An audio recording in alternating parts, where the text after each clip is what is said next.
Right, now this will tell us. And that's pretty conclusive. Still going. Close. I think he got it down. How strong is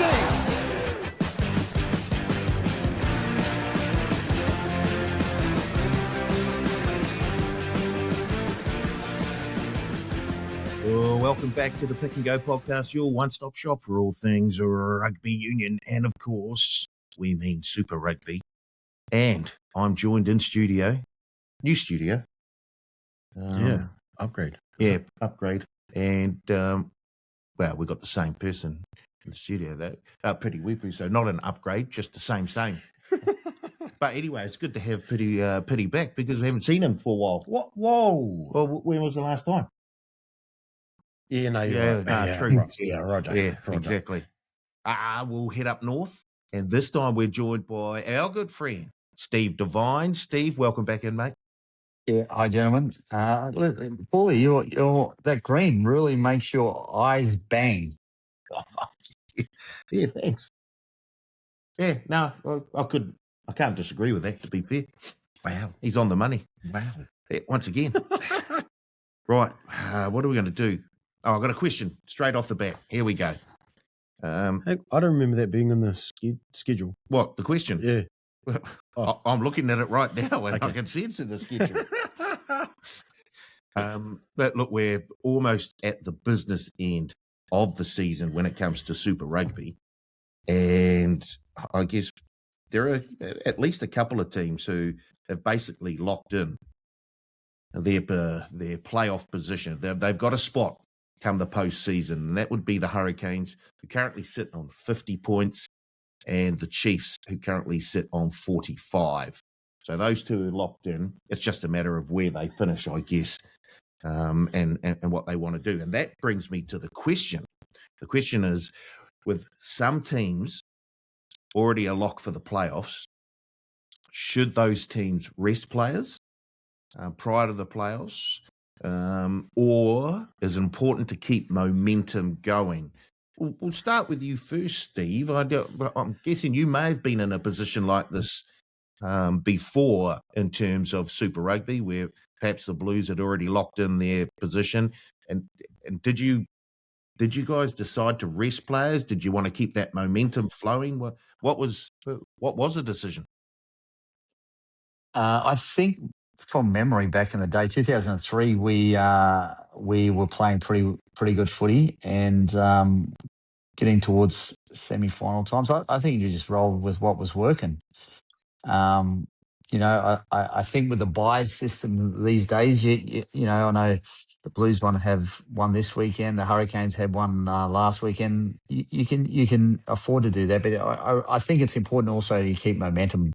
You can lose that if you rest too many players too often. You want to be hardened when it gets to semi-final time. That's for sure. Pity, same question to you. Were you ever in that position with the Hurricanes where a playoff spot was locked up a week or two out from the actual postseason starting, and you had the opportunity, if you wanted to rest players? Did you do that, or were there like All Black restrictions where the All Blacks? There was the restrictions. Like in 2007, there was a group of us that played only half of the Super Rugby season, which for some of us probably wasn't the greatest thing. Like myself, I'd prefer to just play, not do conditioning, and I think I would have got more out of it by playing. But I think, because the Canes have played or had their two byes quite early in the competition, I feel like they're in a position that, and with the depth that they got, they could potentially rest a few players. I wouldn't say a whole lot of them all at once. I reckon it's more because they still want to be able to host a final at home if they go through the knockout phases and go all the way through. But there has been in the past where you try and rest a couple of players, but also probably not the week before playoffs. I think it's more maybe a week or two before, probably a couple of weeks before, give them that chance to sort of be nice and fresh leading into the last round and then going into playoffs. Yeah. Okay. So with the buys, as Steve, as you mentioned, well, there were buys throughout the season. The Canes are just coming off one. The Blues have one this weekend, so it's almost I guess, an enforced rest, obviously for the whole team. But with that in mind, do you not have to then rest players after this because we're so close to the playoffs, Steve? No, I just think from here on in, it's the big boys turn up and play and do their grind, and the boys on the outside of the squads are fighting for positions to play those bigger matches. So I think from here on in, she's full steam ahead. Obviously, the Blues get a bye this week. They need to freshen up. They need a bit of a time away, and they come back next week for a massive match against the Chiefs away. So she's all hands on deck this time of the season. I think your rest and recovery periods have happened during the season where they need to, and she's all hands on deck. Okay. Let's move on to what happened last week in Super Rugby. And the first game, well, the Highlanders were desperate. It doesn't look like they were desperate enough, though, Pity, or were they too desperate? And the Chiefs just outclassed them in the end. Oh, no, I thought they were competitive for a lot of the passage of the game. I just think that the Chiefs were just more clinical. And, they stuck to their game plan. If you look at the tight areas of the game, the forwards did all the grunting up the middle and were able to sort of get themselves some space. If not, they were making massive inroads up the middle there, and that would have been a massive concern for the Landers. But I thought, they chanced the arm quite a bit, just not quite able to capitalise on some of their breaks. Steve, you, what are your overall thoughts for that big win by the Chiefs? Yeah, there was certainly plenty of intent from the Highlanders, but they were just outclassed. I think at the end of the day, once the Chiefs get the roll on with that quick ball, it's a tough day at the office, and the Chiefs were just too big, too strong across the field, across the paddock, and unable to stem the flow. Further the game went deeper, the more the Chiefs got better. So I just think they're a classy outfit across the board, and it's going to be an interesting couple of weeks leading into the semis and the semis to see how the big boys really turn up and play. Next matchup was the Drua up against the Waratahs, and the Drua, who have been very, very tough to beat at home this season, finally succumbed to a Waratahs team, Steve, that have been up and down, I guess, as best you could say. One week they can play some very, very good, attractive football, and then the next you'd think that they had only just met each other on the way to the ground. But this weekend, or last weekend in Fiji, they were at their clinical best. Yeah, listen, I tipped this one. Traditionally, Fiji are very good at home unless they're playing in Suva, where they don't actually go very well at all. So I don't know what it is. If I was the Fijian Jurors, I would make sure every single home game is at Lakota. So Suva's not a happy stomping ground for them. I know they go there for a bigger crowd and hopefully a few more bums on seats, but it generally doesn't work out very well for them in Suva. The Waratahs, who are still a chance of making the playoffs, and that win was a big win because it kept them in touch with the top six. But overall, they were very, very good. I think they come out the blocks, firing right from the get go, and then obviously the Drua were a bit slow, and then finally kicked into gear, but a little bit too late. But I thought their start was a lot better than what we've seen in the past with the Tars, being able to start really well. But not only that, continue that momentum leading into the second half. Although you could say it was game 2 halves, and the Drua actually beat them in the second half. But at the end of the day, you've got to make sure all the total points collective get the job done. But yeah, I thought Tars played pretty well. We've seen them play well, but they just haven't been able to be consistent this year. the next game was sort of dubbed the match of the round, and the Hurricanes got off to a very, very quick start here up at Eden Park. Warner Dunes with a nice charge down try to start the game off. And he's had a big, big season, not just scoring tries, but actually his all-round work. And, well, clinical has been mentioned already in a number of games. The Hurricanes certainly were, and they played some very, very nice footy as well, Pity. Yeah, I think it's not only the forwards that are doing all the tight work, they've also seen space. We've been talking about how a lot of their passes are actually on the button, especially those long balls. Questionable, maybe one, but I feel like they were there to actually go there and play, whereas it's been a arm wrestle every time that they've played the Blues, and you just don't know who's going to come out on top. But, I mean, to get that start against a top team like that, they would have gone into that second half, a bit more happier and fizzed, knowing that they've done the job there, but they've just got to maintain it. Steve, I think the pass that Pity is referring to was Whinianga Norfol's pass to Braden Yose, who then chipped up over the top, and the funny bounce of the rugby ball favoured Fehi there for him to equal the all-time try-scoring record in a season in Super Rugby.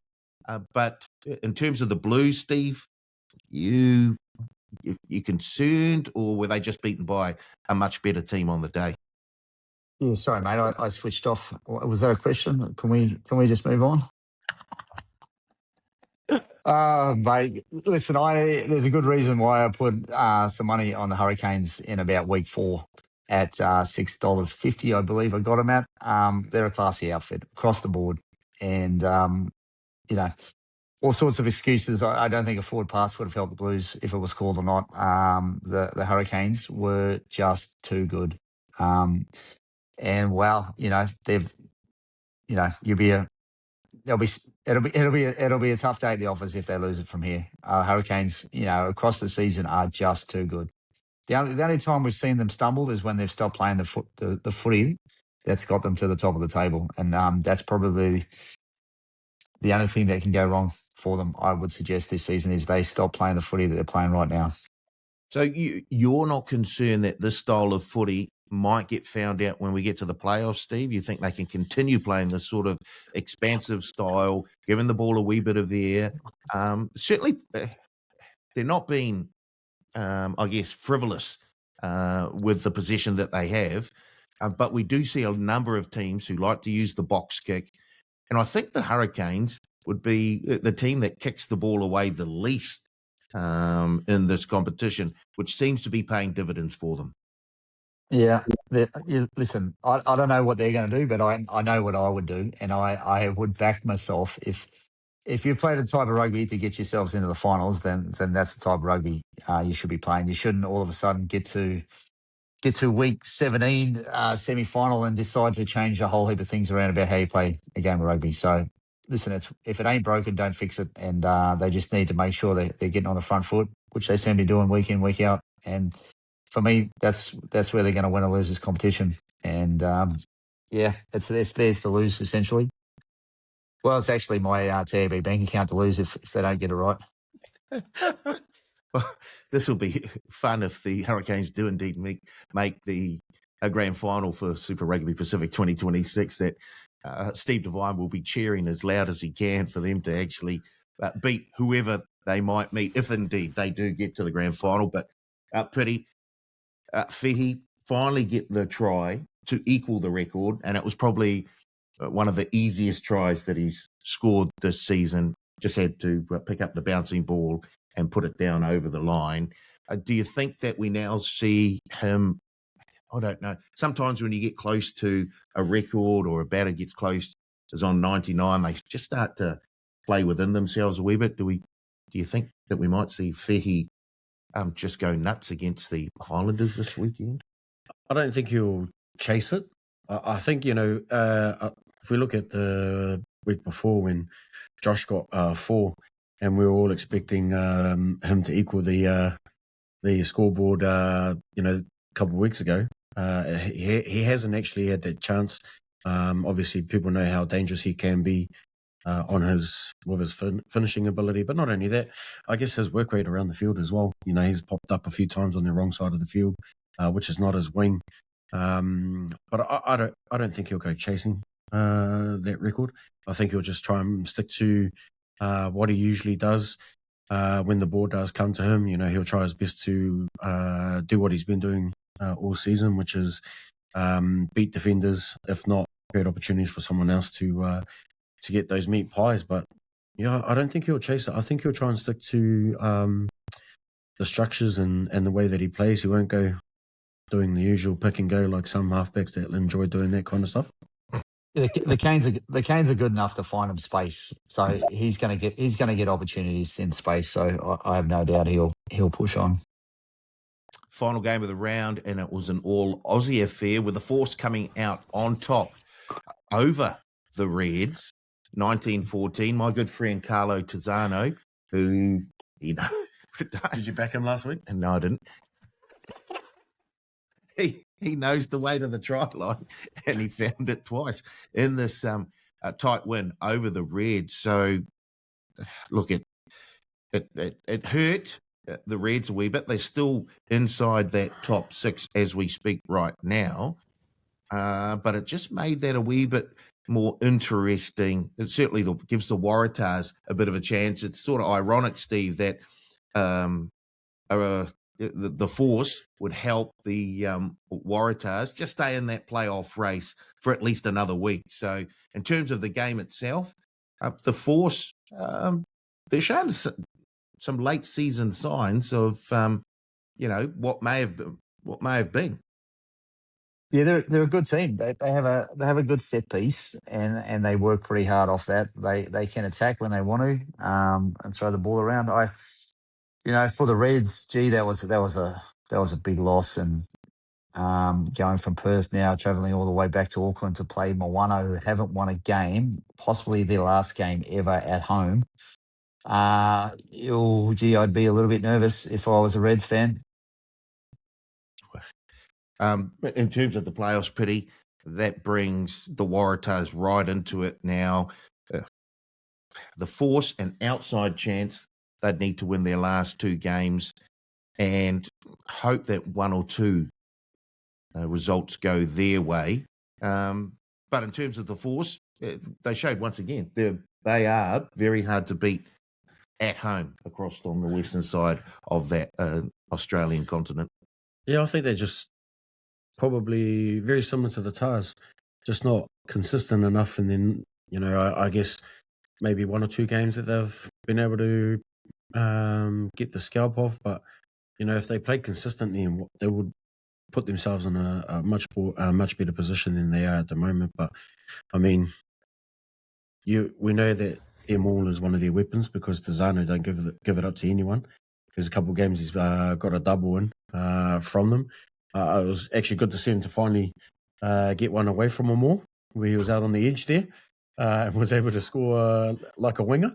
But, like Steve said, they're pretty solid across the board. They're just inconsistent with the style of footy that they've been playing.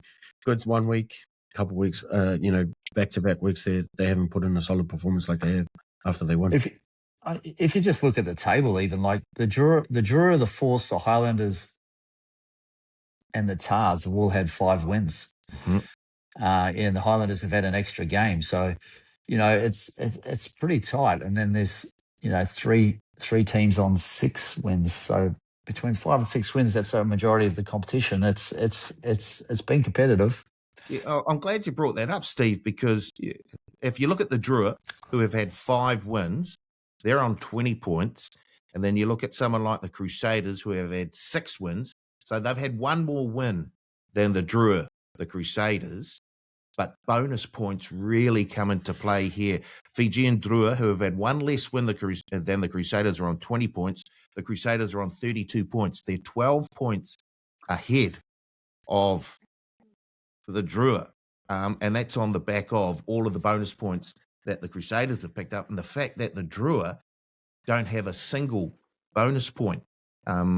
So that's probably the thing that's going to keep, or it will be. It's the thing that will keep the Drua out of the playoffs. The fact that they were just unable to pick up bonus points when they were on offer, whereas the Crusaders have 8 bonus points from their 12 games so far this season. So, yeah, it really is very, very tight for those sort of final positions in the playoffs, right? And you also got to add in to those two teams, the Force and the Drua, who probably do the most travel out of anyone. So, yeah, certainly, they're doing some yards. It makes it a little bit harder for them. But, yeah, just crazy how those bonus points come into play.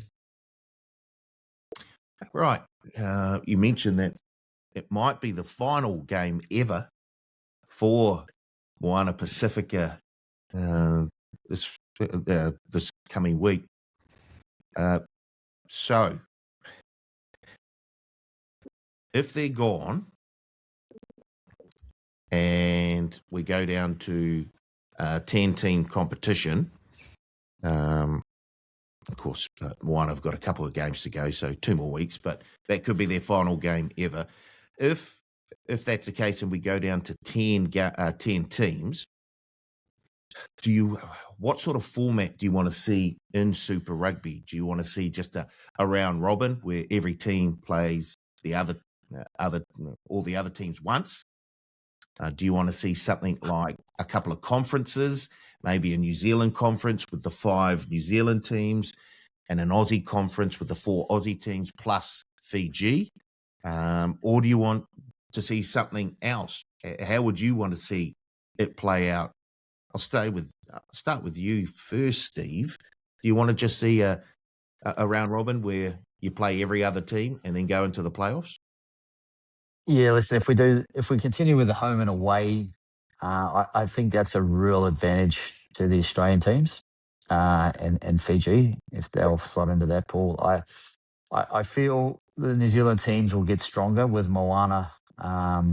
If they're disassembled, the New Zealand teams will get stronger. That each team will have more depth. That team will be spread across the other 5 provinces, and I just think it will definitely strengthen the New Zealand teams, which will make it even more difficult. If we're playing a round robin in New Zealand and then we do the crossover matches towards the end, it'll make the New Zealand teams will be very hardened, and I feel like that's becoming back to being not that great news for the Aussies, unfortunately. So yeah, maybe we need to split into conferences and have New Zealand and Aussie teams home and away. You probably can't do 20 weeks, but you probably can do sort of that 15, 16-week window. I think probably 10 or 9 weeks is too short. So you have to find a happy medium where you don't play every Aussie team twice, which is unfair, but I think New Zealand teams are going to have to back themselves. Do you want to see a conference-style competition, Pity, where maybe the teams in your conference, you play home and away? That would be 8 games. And then you play the other teams once in the other conference, which would make it another 5 games. So a 13-round season and then playoffs. It sounds selfish to have just the New Zealand teams in one conference. Oh, so you in think some ways mix them up, like have maybe 3 New Zealand teams plus 2 Aussie teams in one conference, and then 2, and 1. I just think that if we did go to conferences and we had just the New Zealand teams in one conference, like Steve said, will be quite tough when we go to the Australian teams and their game might not actually grow as much as what our game is growing. Wow, in Super Rugby, if you're looking at the table, your top 4 are New Zealand teams. And I think that if we continue with that, we're not going to grow the game, I guess, over there as well. So I think that if we stick to what we've got, still have home and away, not so much in a conference type format. I think what we've been doing has been all right.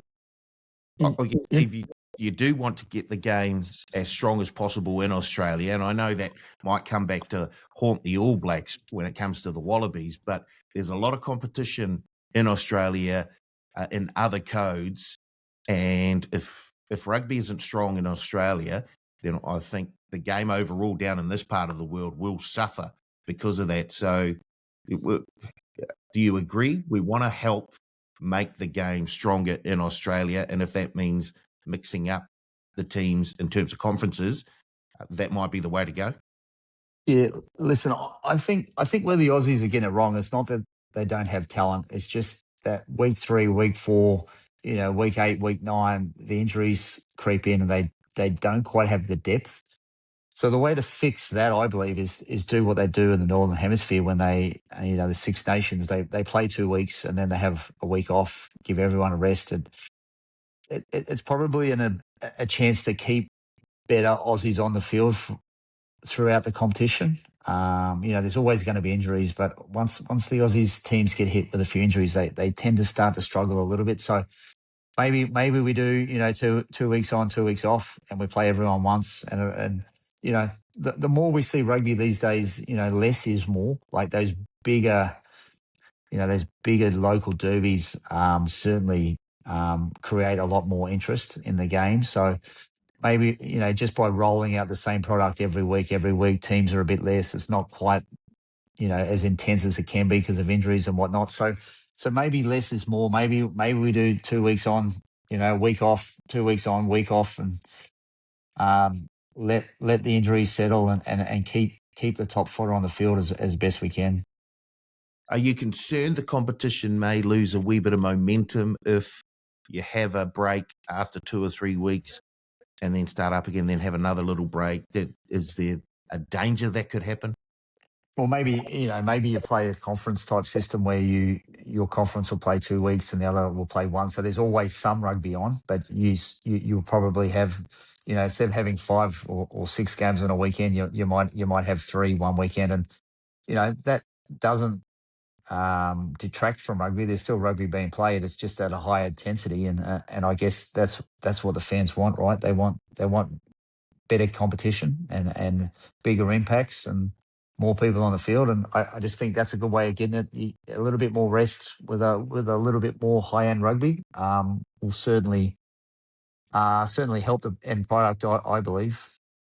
Well, even what if there was a couple of Anzac tests that the ABs played against the Wallabies and breaks up the competition? So that there's actually a window there where they might play 2 games or just a one-off. Or just a one-off Anzac test.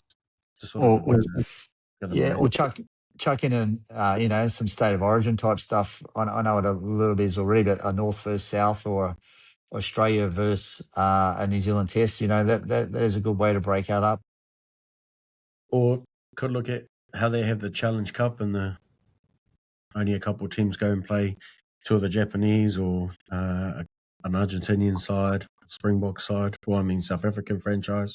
Are you talking like a knockout cup that's run alongside Super Rugby? Yeah, but not every team will be obviously involved in it, and those that don't qualify obviously get their break that they need. I've said for a long time that New Zealand, Super Rugby needs a log of wood, needs a Ranfurly Shield type competition within the competition to just make a few of the odd matches just worth a little bit more. No, so I wonder what we'd call this if we did have a Ranfurly Shield type thing. Surely it gets named after the person whose idea it was. That's generally how it works, isn't it? Divine Investments. Yeah, Divine Investments is back. I'm guessing it would look like a money shirt as well, sort of thing. The trophy would be designed around dollar signs. Yeah, maybe a little halfback riding a kangaroo or something like that. I don't know. Well, he likes his fishing, so maybe a propeller. Oh, yeah. Well, if you think of a log of wood, and then there's the what is it? The Moana. It's pretty hard to drink out of a propeller. That's all I'm saying. I'm pretty sure we could find a way, bro. Yeah, not impossible. Not impossible, but pretty hard. What cup did you say? The Moesca. The Moesca. schoolboy version of the Loggerwood. Loggerwood. Oh, okay. Right, let's get on to Super Rugby. And we have 5 games coming up this weekend, and we all start in Christchurch with the Crusaders taking on the Chiefs. How's this for a game to kick off the round? The Crusaders are slight outsiders at home. They're $2. Chiefs, $1.77, which means they're 1.5 point favourites, the Chiefs down there in Christchurch, and the game total is set at 57.5. Steve, is there a wee bit of value about the Crusaders here down in Christchurch? Oh, Crusaders at $2.15 at home. You don't often see them at that price. They're in their new stadium. They've never lost that. There is an awful lot for them to lose. Where the Chiefs, I just feel like maybe missing DMAC. I just think maybe there's not as much to lose for them. So desperate men do desperate things. I just think the Crusader boys might be just that little bit more desperate in this match. If you look at this game, Pity, do you agree that the Crusaders probably shouldn't be underdogs at home? Yeah. I don't know. Actually, I don't know. The way that the Chiefs have been playing, but I mean, with DMAC having that concussion from the weekend, that's a huge blow to the Chiefs. So I guess you got to take that into factor. But I still think that with their depth, doesn't matter who they put back there. I think they'll still get the job done. But yeah, I wasn't expecting the Crusaders to be the underdogs at home, even though the Chiefs have been playing top quality footy. Yeah. Steve, no DMAC. Will Jordan back. That's a big swing. Yeah, mate. I've got them as my head-to-head at $2.15. I just reckon that's a great shout. Well, where are you looking for this $2.15? Because I'm looking right now, and all I see is $2 on Really, Crusaders. Yeah, mate. I did my homework last night. Unlike you boys. So unfortunately, maybe they've come in 15 cents for the amount of money that I put on it. I think that the market has spoken, and the early money has come for the Crusaders, forcing them in from $2.15 into $2, and the Chiefs have drifted slightly out to $1.77. So. Yeah, there's lucky I got it on it last night, eh, Paulie? Yeah, we'll give him his $2.15 then. A second game up, Waratahs up against the Brumbies. Here we go. Here's a $2.15 shot for you. The Waratahs at home, $2.15. The Brumbies are $1.67. They're 2.5 point favourites, the Brumbies, and the game total is set at 55.5. Steve, can the Waratahs keep their season alive here? Can they upset the Brumbies? Yeah, mate. This one's harder to pick than your bum with diarrhea. I reckon it could go either way. Who's going to turn up? You know, the Brumbies turn up. They win this every day of the week. The Waratahs turn up. They're likely to do anything. It's just, you know what? It's Jekyll and Hyde stuff over there at the moment. Who knows? I would be keeping my money well away from this one, Paulie. I just they're just too inconsistent for me. I think the Brumbies probably when they get into finals footy, they can just play that brand of footy, is looking after possession, big set piece. So, but hey, you know, if the game loosens up, the Waratahs, those outside backs can carve anyone to pieces. So, yeah, mate, it's tough pick. Maybe leaning towards the Brumbies. Pretty. Steve has this game down as a code brown. Are you thinking the same thing? Yeah, it is pretty tough because especially for the Tars, they want to be trying to get the win so that it gives their hopes alive for playoffs. But then obviously the Brumbies want to make sure that they win and finish better on the table, hoping on a result that allows them to jump so that they get I guess I wouldn't say an easier run, but potentially a better run than sitting in fifth, playing up against the Chiefs. If the table doesn't change and they sit where they are, it'll be a lot difficult for them to go to, I reckon, Hamilton. Then it will be. You don't want to be going there desperate for points. No, not at all. So I think Tars have got a lot more riding on this than the Brumbies. Well, I feel the Brumbies have got a home semi riding on this. If they win this week, then Moana next week, that's 5 points guaranteed. That can put them into third place if the Blues have a loss. So, there is, and the Crusaders have a loss this weekend. So there is a bit riding on for Brumbies. It's potentially for a home semi, and that, although it's not really a semi, that does make it it's very hard to win in Canberra. So there is a lot more on it from the Brumbies. They need 5 points out of this game. Next game up, and it's the final home game for Moana Pasifika, possibly ever. And they are $5 outsiders at home. The Reds, $1.16. They're 16.5-point underdogs, Moana Pasifika. And the game total, holy moly, 63.5. Which way do we look here, Steve? Oh, they've got to do something this year, right? The Reds can win this easily, but the Reds can also lose this easily. They're travelling from Perth. Moana last home match, possibly, definitely for this season. Who knows where they end up?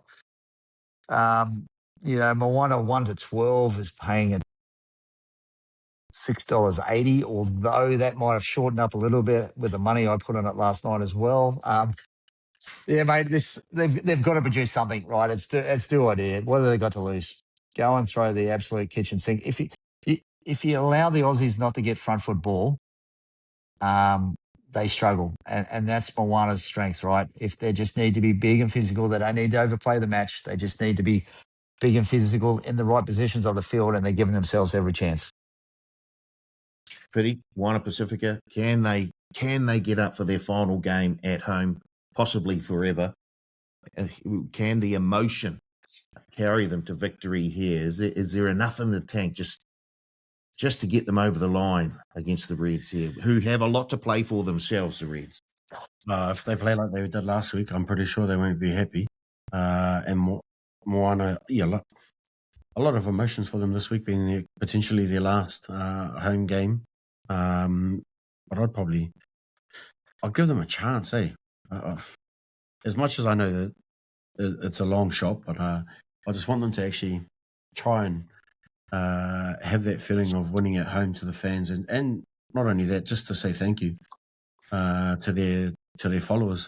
They've done a great job in getting in the community and helping out and trying to build their fan base, and for them to potentially have their last game, a win would actually be a huge thank you to everyone that's been supporting them. Next game up, and you would have thought that the game with the biggest line would have been Moana Pasifika at 16.5, but no, we've found a bigger line this weekend. It's the Hurricanes hosting the Highlanders. Hurricanes are $1.06, the Highlanders $8.50 head to head. The Highlanders are 21.5-point underdogs against the Hurricanes, and the game total is set at 57.5. Steve, do you give the Highlanders any chance here? I mean, if I look and I think, can they make it? And I'm thinking, no, they can't, because they've got to buy the last week. They're gone. So they're just playing for a wee bit of pride here. Do they have enough to be able to topple this Hurricane side down here in Wellington? Yeah, and I also think with the injury to Tangitau, try scoring weapon. I think the Hurricanes are likely to score 57 points themselves. So that's where I think the line's going to be this weekend. Freddie, do you also have the Hurricanes scoring a whole heap of points against this Highlanders side, who, look, they have put up some good results this season, just they haven't been consistent enough? I think the Canes have, only had one game under couple games under 30 points this season, and I don't think I wouldn't expect them to slow down in terms of the style of footy that they play, in terms of moving the ball. So I can see it sort of flowing out if the Landers don't show up. Ooh. Wow. Yeah, their last few games have been, they've scored 47, then they scored 50, then that's 50 with a B team, 38 over the Crusaders.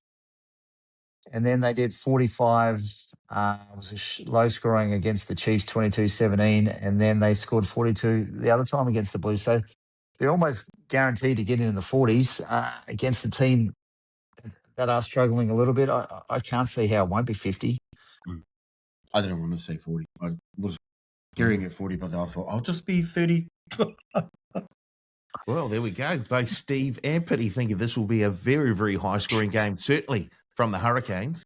And if the Highlanders can chip in with a few points, then maybe that game total of, 57.5, that might be in big danger of being surpassed quite significantly. The final game of the round sees Fijian Drua travelling west to take on the Force, and the Force are $1.20 favourite here. The Drua, $4.40. They're 13.5-point favourites, the Force at home. The game total set at 54.5, and Carlo does. Anyway, we'll go. Steve, the Force, can they pick up a win here? And do they have an outside chance? I don't think they can make the playoffs, even with a couple of bonus point wins. That would put them up to 32. And unless something catastrophic happens to the Brumbies, Reds, Waratahs, Highlanders, forget the Highlanders, but they're probably just playing for a wee bit of pride here as well, the Force. Yeah, I think the Force at home, the Drua don't travel well, and this is the biggest trip in Super Rugby Pacific. So, yeah, it should be dry. It should be fast. The Fijians should like that. But, yeah, the Force at home, they're very clinical, this Force team, when they do it right, they hang on to the ball well. I just think the Force might be too good at home, too big of a trip for the Fijians who don't like to travel. Pitty, do you give the Drua any sort of a chance here away from home? I think they'll be outsiders if they were to,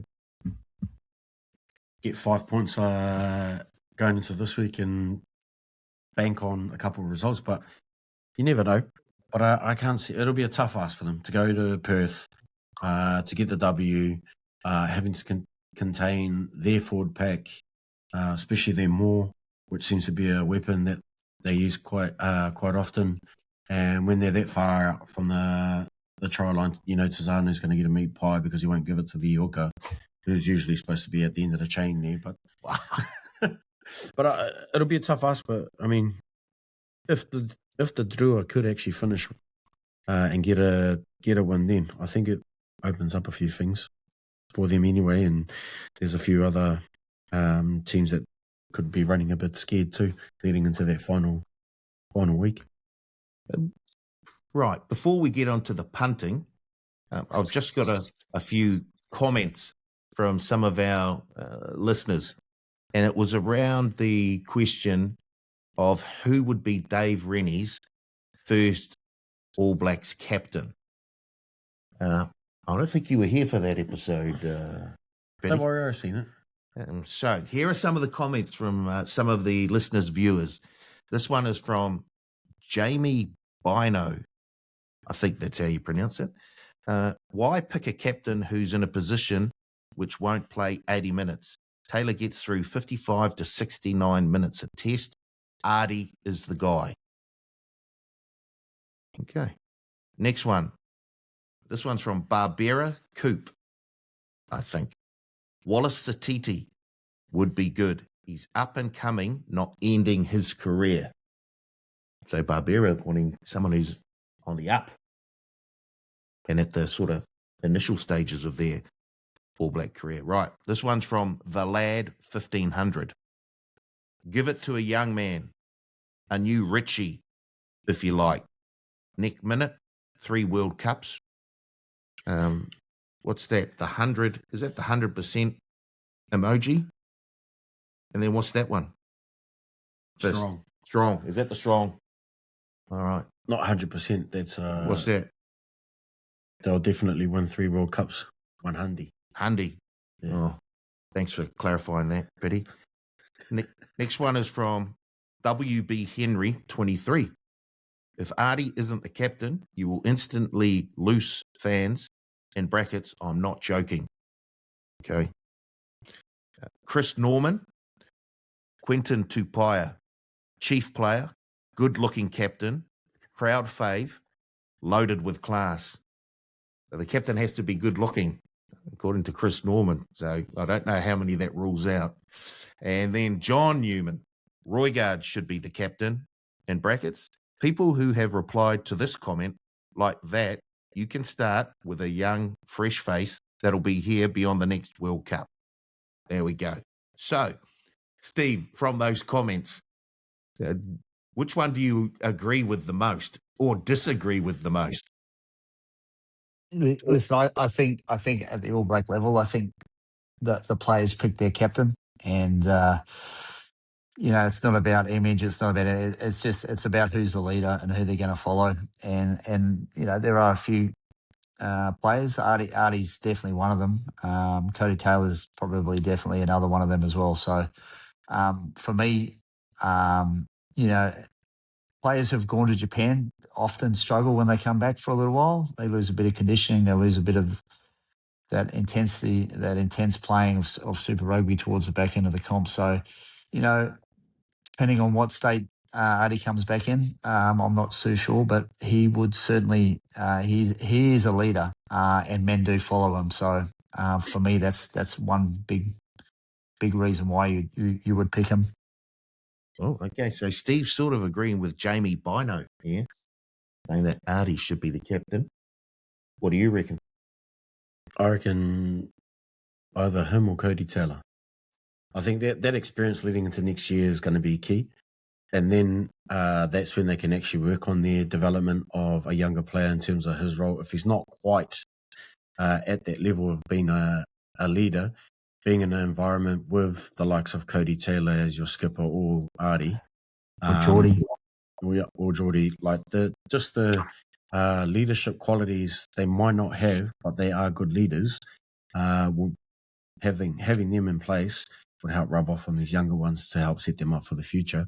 But I'd probably, if it was me, I'd probably either be Cody or Artie. Even though everyone threw Artie under the bus after the last coach, and all of a sudden, Artie's a great coach. I mean, captain. You fellas were quick to throw him under the bus. Oh, okay, so it sounds like both you and Steve are not for a younger captain coming up, but maybe someone like a Wallace or a Cam Roygaard learning from someone like a Cody Taylor or an Artie Sarver, as WB Henry 23 said. If Artie isn't captain, you'll instantly lose fans. You think about it like being a tradie. You don't just jump in there and act like you're the man. You've got to earn your craft.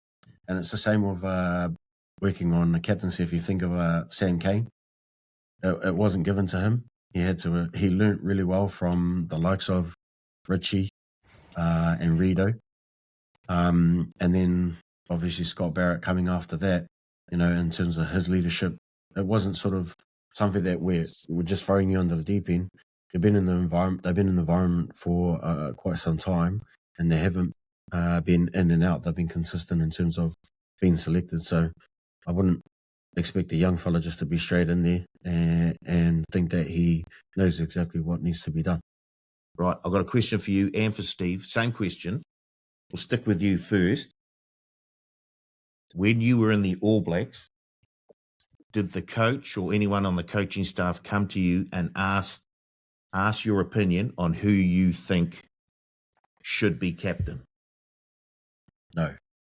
That never happened? Never happened when I was there. Right. But you could kind of feel within it where it was sort of gravitating to in terms of the captaincy anyway. Steve? It didn't happen when I was in the All Blacks, but it happened when I was in the Blues. We one year we all selected the captain amongst the players and about who we thought was the best leader. And I look at Artie, and people say that he was thrown under the bus, but at the end of the day, he stood up and asked some big questions and got some answers to some big questions that the team environment wasn't right. And gee, I tell you, in that situation, the easiest thing to do is be quiet and just turn up next year and play. But, for me, that is leadership right there. There was a problem. He asked some big questions and he found some big answers. And what happened, and that is through no way, shape, or form his fault. But that's what leaders do, and that's why I think he's the man. Fantastic. Right, we'll have a question next week. We're going to save it because Surly's not here, because one of the comments actually mentions Surly. The question next week, or the feedback that we've had on the question, well, the question was, should the NPC be the main competition in New Zealand domestic rugby? And there was one comment around Surly, and I just can't find it at the moment. But we'll get to that next week. We'll read a few of your comments out around that. Right, time for a wee bit of punting now. And to be fair, it wasn't the best last week. I think if we move on, that's probably the best way for us to go right now. And we'll head to this week. Your best head-to-head for this week, Steve Devine.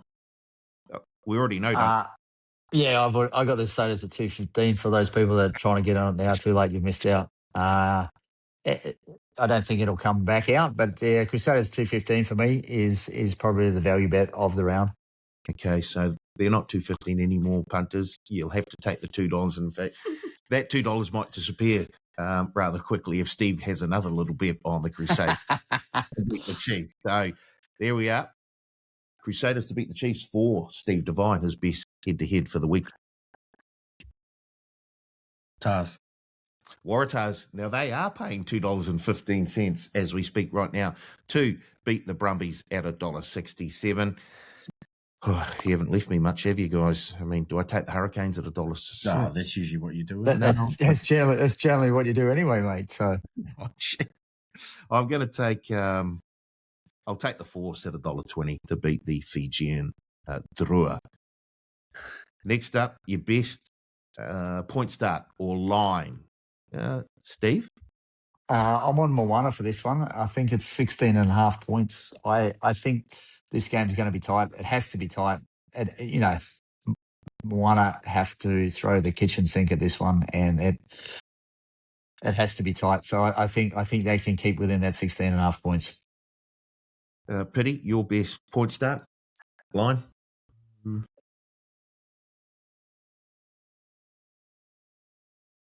That's not that good. Take the Hurricanes. Go on. Minus 21.5. Take them. What? Go on. You're just saying that so that you don't have to take it because that's what you want to take. I'll take Force. What were they? 13.5? Mm-hmm. No. Minus 13.5. 13.5. Force minus 13.5. Yeah, I'll take the Hurricanes minus 21.5. That's a huge line against a fellow New Zealand franchise, but just the way they've been playing, they have looked sensational all season long. Right, teams haven't been named, but can we get an anytime try scorer from you, Steve? I like Kenny Naholo. I think he's come back as an absolute beast. I think he's probably going to get a fair bit of ball this weekend. So either if he's playing Kenny Naholo for 2+, or I like Miracle Failangi for Moana. If anyone's going to turn up this weekend, it's got to be him. So that's where I'd go. Yeah. Sure. Pity?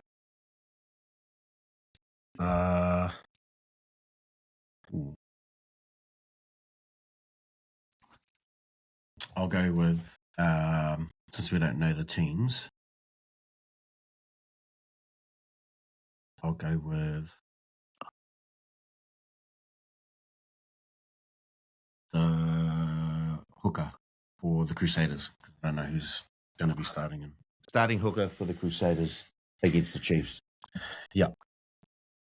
I'm going to go with Whinianga Nofo to score 2 or more tries. So, thank goodness I didn't say that. But well, me and Steve, we could both be successful here if the ball gets equally distributed along that Hurricanes backline. Your best winning team in margin, Steve.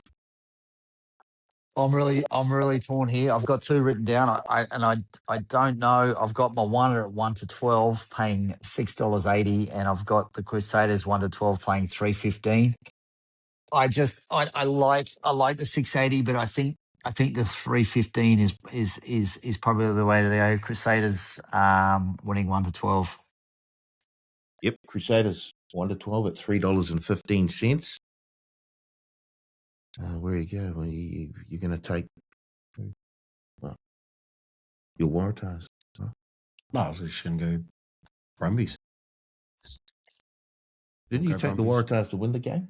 Yeah, but you've got to play other bloody things, don't we? Trying to change things up. Well, I've got to cover both sides. you do know that. He's got to win one of. He's got to win one of them. Yeah, I've got to win. No, Exactly. no. What? Well, If what you get 13 plus, 15 or more? Then you lose both of them. That's true. bet responsible. Bet responsible, Betty. Okay, then I'm going to change it. What are you going to change it to? I'll go with the Force.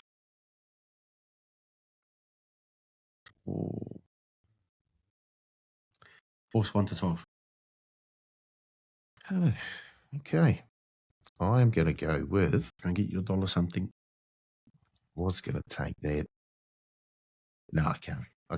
I'll take the Reds to win by 1-12 at $3.60. Right, your best bet for our best bet bundle now, Steve, can be one of the bets you've already taken if you want. No, I've thought long and hard about this, and I had the Chiefs to be winning at halftime into the Crusaders at 8.50, or I had the Crusaders to be winning in halftime into the Chiefs at 7.50.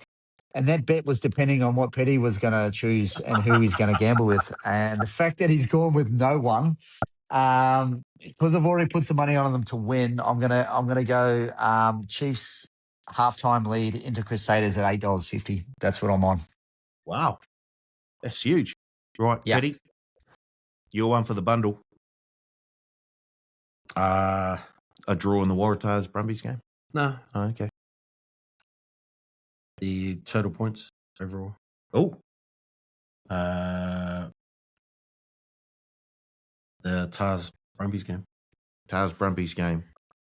You want over 55 and a half. Over 50 at $1.90, 55 and a half. Right. I don't actually mind a total myself.